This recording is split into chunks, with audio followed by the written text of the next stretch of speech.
The Broncos have shown absolutely, and when I mean absolutely zero interest in Emeka Egbuka. Like, I'm not seeing any sources talk about a top 30. He definitely didn't have a top 30. I'm not seeing any sources talk about a pro day.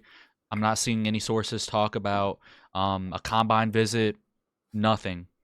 Same thing with Passertan. The Broncos, especially George Payton, loves to keep things like very tight and in circle.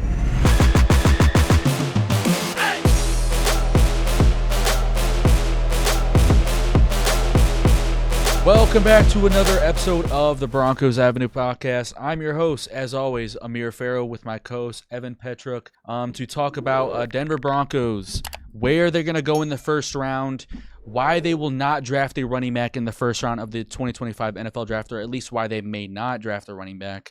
A little bit of a controversial episode. I know so many Broncos fans, especially in our comment sections recently, are pounding the table for Omarion, Hampton, and TreVeyon Henderson at 20th overall. So we'll jump into that and why the both of us believe that running back will not be the pick in the first round. A little bit of a controversial hot take episode here per se, but Evan, how are you doing, brother? It's been a minute. Yeah, no, I'm good. We pre-recorded a couple episodes, so it's been a while since we've, sat down and talked about all the comments that we've been getting. Really appreciate all the support. I had a good long weekend, had some friends come up, had a good time. So, yeah, it's been good. But how about yourself? I'm doing amazing, man. It's great to be like consistently uploading episodes every single day again for our OG listeners. I know some people have DM'd me and or have been happy to see that. I know I switched the channels, and I had someone like message me at like 3 a.m. be like, "Bro, where's the channel?" As I'm like rebranding it. So I thought that was a little funny, but um, okay, so first, before I jump into the main topic and start listing off these key reasons, I wanted to give two key shout outs to our two most engaged viewers and listeners on YouTube. If you guys want to be shouted out over there, if you're listening on Spotify, you guys got to drop some comments over there. But we have been getting a lot of comments from these two listeners. Shout out to Judson Cake and at MP32100. I'll pop your guys' profile pictures on the screen. Big shout out to these two listeners right here, man.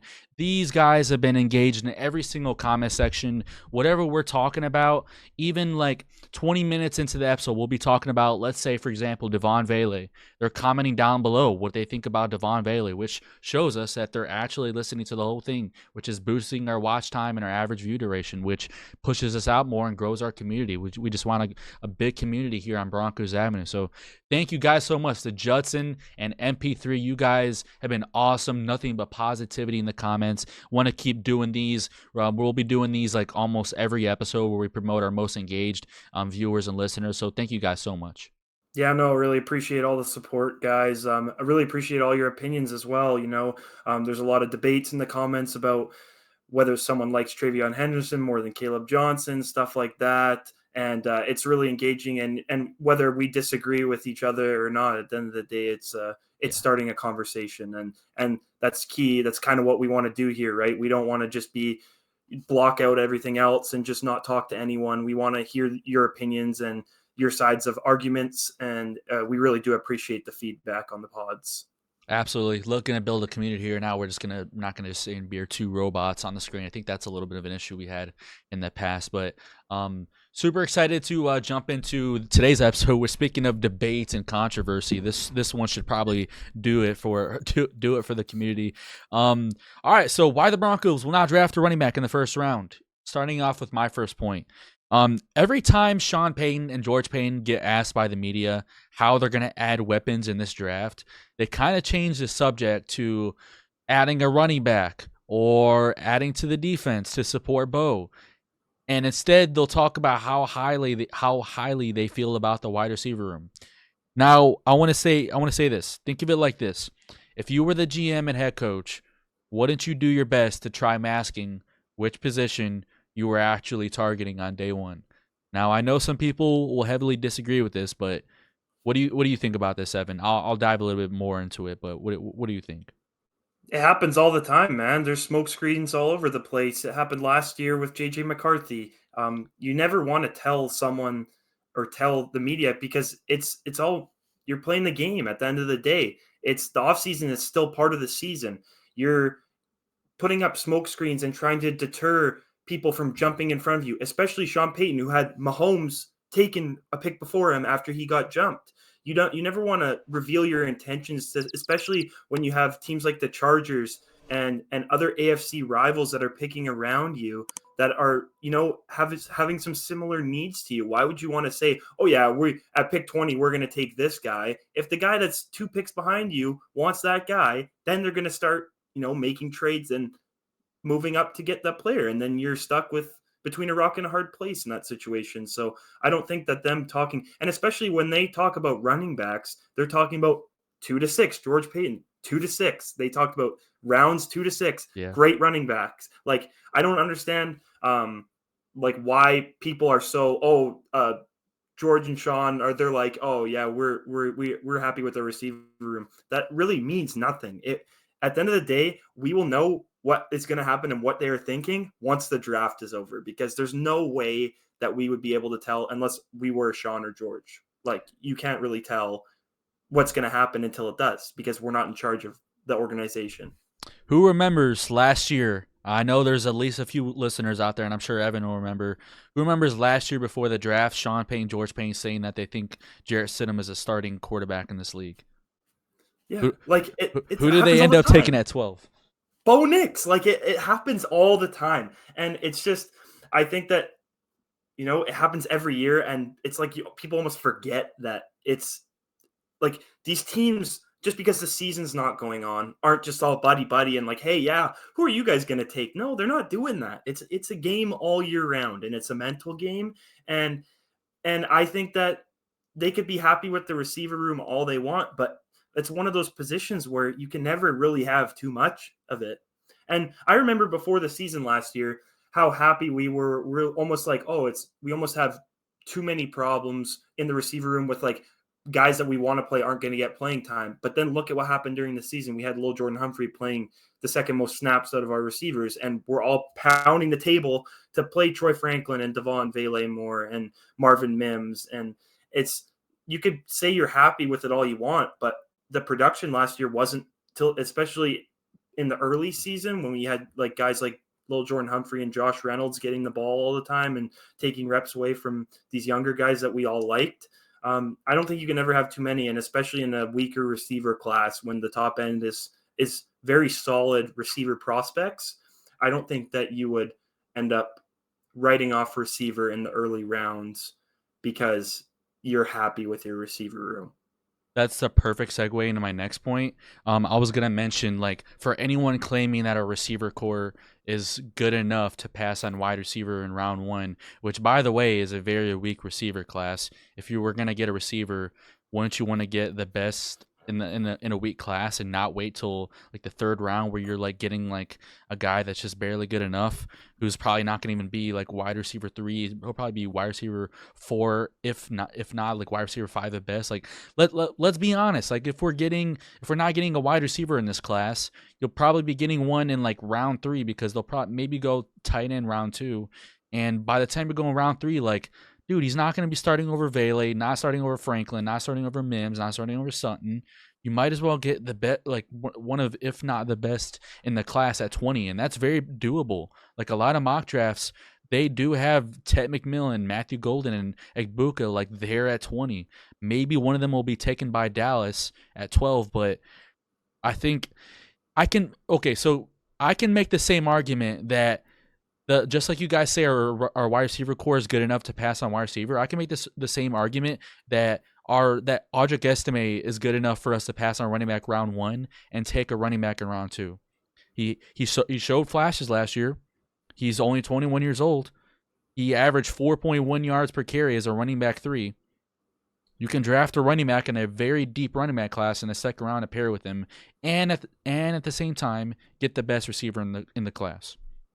Yeah, and I think that it's a little bit hypocritical, because at the end of the day, people aren't saying that we shouldn't draft receiver because Denver's happy with their receiver room. They're saying because they want us to draft someone else because they like someone else more. They're not really going by, team need, because receiver is a team need, whether you guys like to believe it or not.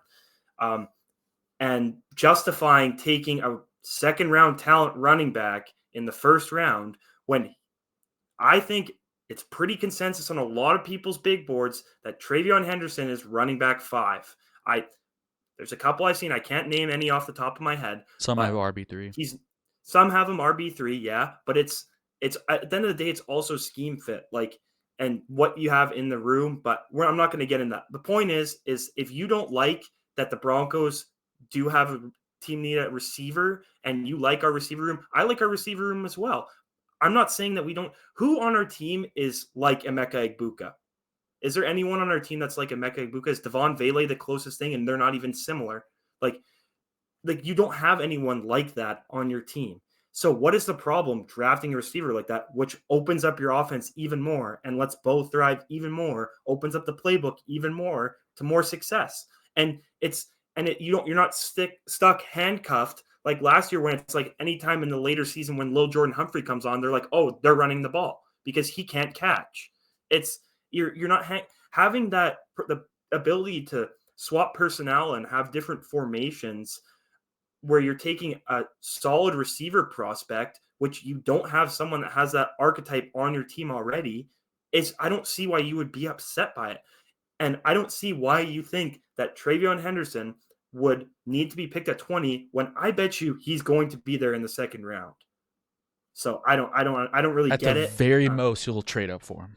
Yeah, exactly. Into the earlier second. But I think that 20 is an insane reach for realistically any of these prospects that I like. I like Judkins and I like Johnson more than Henderson, but it would most definitely be a reach to take them at 20. I'm not disputing that at all.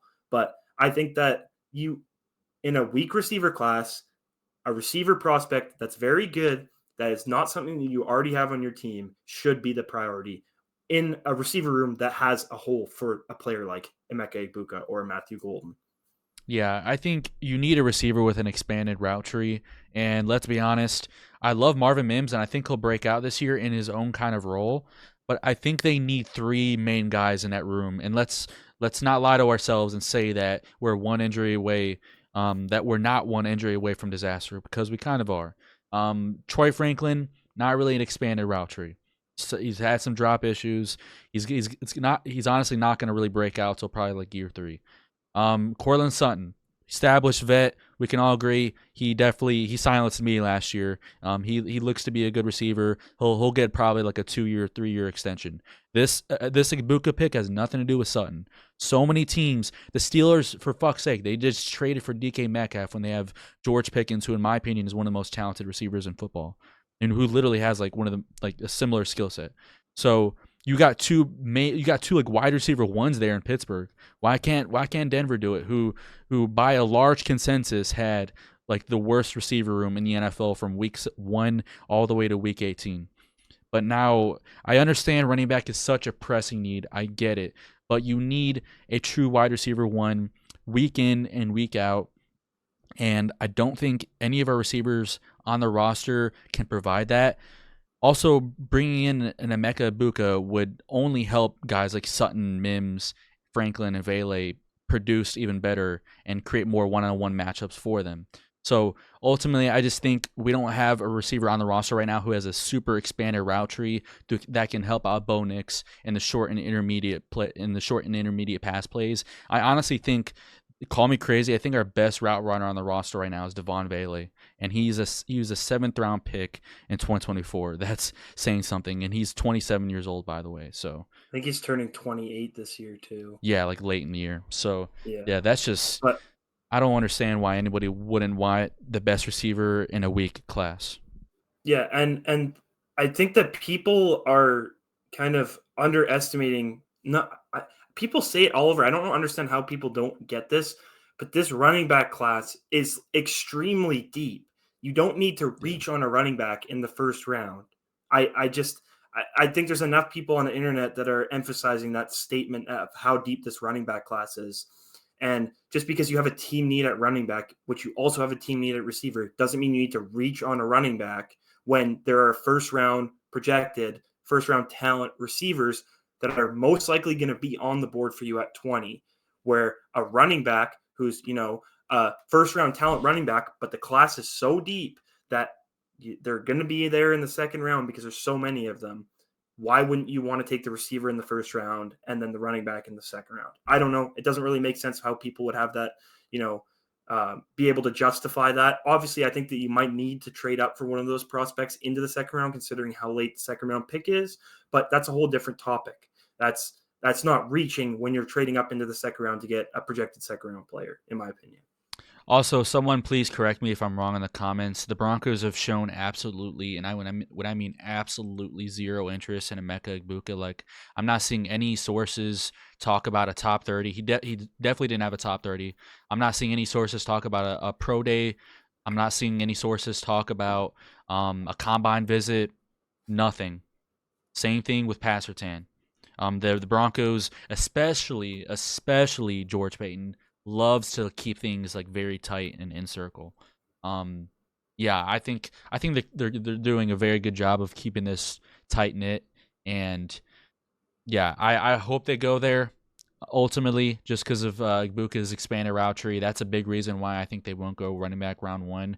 Although I'm not completely ruling it out, but also another thing I want to talk about: the Broncos' interest in these free agent receivers during the 2025 free agency cycle.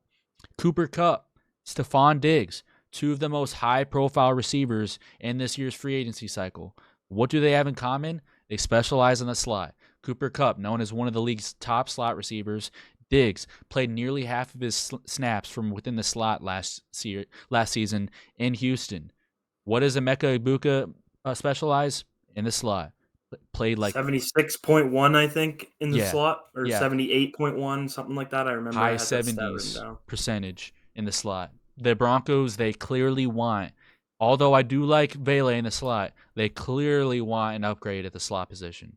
I think, Doesn't hurt to add another one. yeah, and it's not like all these guys are going to be only in the slot. Like, you're going to see Marvin Mims sometimes in the slot because of his frame. It's not as big as a Cortland Sutton. But you're going to also see him at like the Z or X sometimes. Cortland Sutton most likely will always be on the outside. But you can kind of move these guys around and create mismatches, not just having them at certain spots. And I think Egbuka showed that at Ohio State as well. Like, he can, honestly, I think he'll be a great receiver even if you just have him as your Z. So I think bringing him in will only be great and beneficial for this receiver room. And I think with how much interest they showed at that position in free agency, and even though I know you guys will say, oh, but guys, they only checked in on them. They weren't actually serious about bringing those guys in. I understand that, and I understand that you can say that that's more of a – I think you can say that that's kind of like a smokescreen for the draft, but I disagree. I think they genuinely – want an upgrade at this position. I don't know. What do you think? Yeah, no, I don't see a scenario where we don't address receiver, and I think that the spot that makes the most sense is the first round. So you can debate it all you want, but speaking of draft, Thursday, 8 p.m. Eastern time, Around there? we'll be live streaming we'll be probably a little bit early, live streaming the whole first round of the NFL draft. So if you want to see our reactions and what will actually happen with some good company, I'm sure there's going to be lots of great people in the comments, in the chat and stuff. You can definitely tune in, watch us, come hang out. It'll be a good time. So, there's something that Amir wanted to say if something happened during the draft that he was going to do potentially. Oh damn! Now you're putting me on the spot. I have to commit to this. I said that I will 100% be covering myself in butter. If we draft Luther Burden or, oh god, TreVeyon Henderson at 20, which, I mean, I don't think we'll draft running back round one, but oh my god, we might actually. And I will double it, and I will douse myself in a liter of olive oil if either of those things happens as well. So. What a waste of olive oil, man. That should be expensive sometimes. I mean, got to do it, man. That's how confident I am that we're not going to go there. Oh man, yeah. I mean, ultimately, right now, I'm thinking 1 Egbuka, 2 Hampton. I could low-key see them going Hampton just because they didn't have a top 30 with him either. 3, I'll say like it's a tie between like Colston, Loveland, and maybe TreVeyon Henderson, but I don't know. Yeah, I will say this: my number one and two was a massive gap between three. Like I think Mhm. it's gonna be Hampton or Egbuka. I'm very confident in that. Or Golden if he's there. Yeah, or Golden. Mhm. I just ultimately think Egbuka is a better fit than Golden is, and I Oh think yeah, Sean no, Payton. I agree with that. Dude, I was watching another. I know I talked about this in our episode a few days ago. I was talking about Egbuka in his interviews. I just saw another video like a few days ago where he went to like this shoe store. I don't know if you saw, and he's donated like a bunch of shoes, and they like doubled it, and just bless it. He's just a good dude, man. Like just a great effing dude, and these are like really expensive shoes too that were like hundreds of dollars worth, and just made a family's day. And you could tell he's just such a good dude, and he just, to me, he screams like Sean Payton, George Payton type prospect. Like they love bringing in those very respectful guys that contribute to the community. You always see them doing charity work like that. I don't know, it just, I'm getting that gut feeling, guys. Like I feel like he's a Broncos type pick. And no, and I wouldn't put that past him that he did that. I didn't personally see it, but that's another thing. Like, wouldn't you rather have a guy like that on your team? Like, I'm not saying that TreVeyon Henderson doesn't do that, but I'm just saying like if you had two guys that are extremely talented, you would definitely pick the guy that's a better person off the field than the guy that's a POS off the field, even if Yeah. the guy that's a POS is slightly better, right? Like, and it's just all part of the winning culture, right? Like, again, I like Jerry Judy. He was a little bit of a diva and a locker room cancer, from what I understand. I mean, the guys liked him. He's a good friends with, I'm still everyone, but you can't be, and that's another reason. There's a lot. Sean Payton likes to spread the ball out, and you can't be taking people that are going to be upset when they're not getting, a huge majority of the workload. Emeka Egbuka has never gotten a huge majority of the workload, and he has never complained about it. That's just another reason why he fits perfectly into our offense. He went like bar for bar with Marvin Harrison like 2 years ago at Ohio State. Statistically, you guys can go look it up. They each dropped like 1,200 yards, like 12, 13 touchdowns. Like, bro, he's gonna be a wide receiver one in the NFL. I'm 100% certain by it. The last thing I want to talk about. Adam Schefter. If you guys didn't see, I posted it on my Instagram at Broncos Avenue. He did say that the Broncos are looking for a joker with their 20th overall pick, which I don't.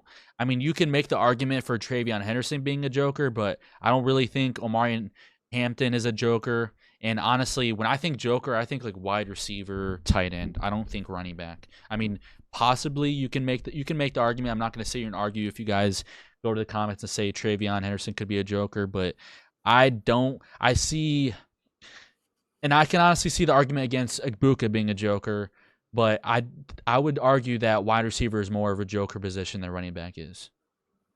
Yeah, well, I mean, it all depends on the type of running back or type of receiver. Like, Yeah. I think that you could it's not really like what you'd stereotypically think of as a joker, but like Egbuka's a big slot, like that could generate mismatches on smaller nickel corners, right? Maybe not so much on linebackers, but because a mismatch on a linebacker would be like a running back that's good in the receiving game, like a Christian McCaffrey or even Saquon Barkley, even though he had that drop against the Falcons when they lost this year.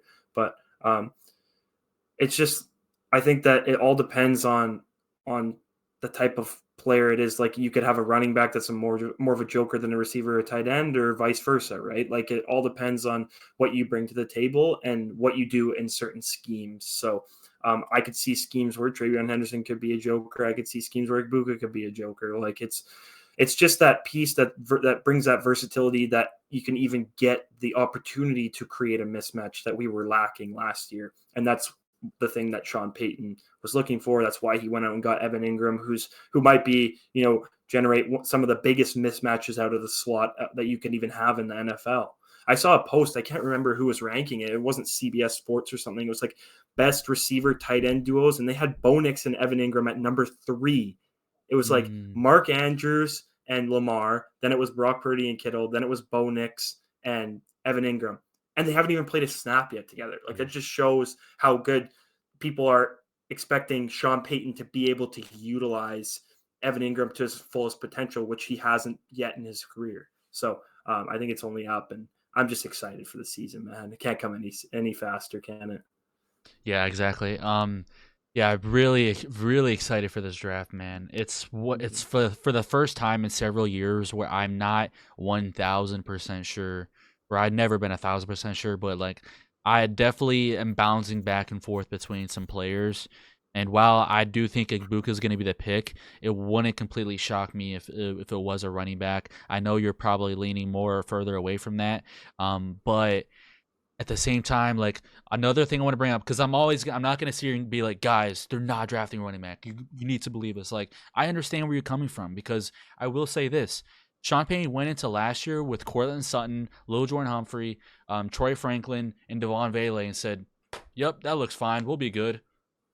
Well, what were you thinking? Like, I feel like maybe last year we should have made some better upgrades there after we traded Jerry Jeudy. There's a chance he might go into this year thinking the same and thinking that we'll just be fine, like, coaching them and developing them. Although I do think we're in for a little bit of a twist here. I do think they're going to go receiver, but I do see your guys' point. Like, I'm not going to sit here and completely say that we're just not 100% not taking running back. Yeah, no, I mean, I could totally see a world, whether I'm going to be happy about it or not. You guys will have to find out on Thursday. But no, I just think that picking up a receiver is what makes the most sense. And that's why I'm doing it, just from all the research I've done, everything I've listened, my knowledge of the team and of just football in general. It's led me to believe that it's going to be a wide receiver as the first pick. And you disagree, feel free to debate me in the comments. I've been replying to some of your guys' comments. But try to just, like, instead of, I'm not saying that anyone did, but instead of just attacking our characters or anything like that, actually try to debate it with some statistical evidence. I mean, you can attack my character all you want. It doesn't really affect me, but it just makes you kind of look a little bit stupider if you're just saying I'm an idiot and I don't know what I'm talking about. So other than that, no, I'm just saying, like, in general, like, if you're if you want to debate me, I'm the kind of guy that's going to pull up stats and say, hey, what do you see on film? Stuff like that. I just, it's no need for hostility between each other, right? Like, I have my opinion, you have yours. I'm more than happy to make you try and understand why I think the way I'm thinking about it, and like that. And I really appreciate all the comments, the constructive comments, and all the nice comments, especially. They feel good. And yeah, no, any comments really I like.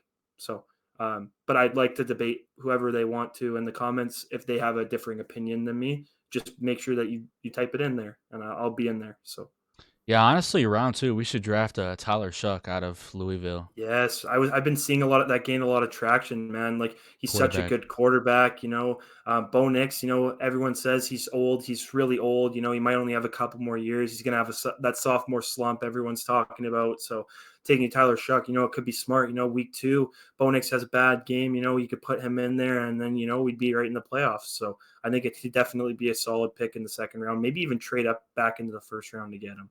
Yeah, they're saying he might be a fringe first-round pick, so I would not pass up on a quarterback like that, man. Why not? Very strong class, by the way. Very strong class. Yeah, no, I could see pass on running back. 6 or 7. Yeah. Take we don't. Trevor Etienne, he's a Bronco. 6 round. We could take him in the 3rd round, actually. That's going to be used as the intro. We'll be ready. Yep.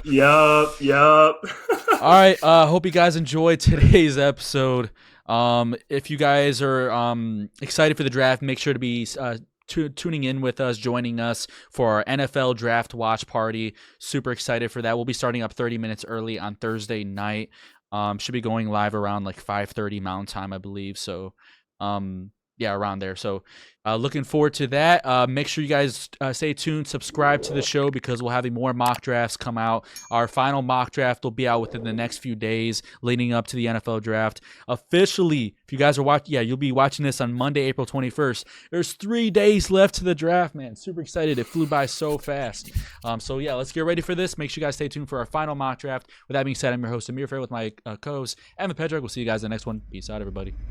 Like 2x speed.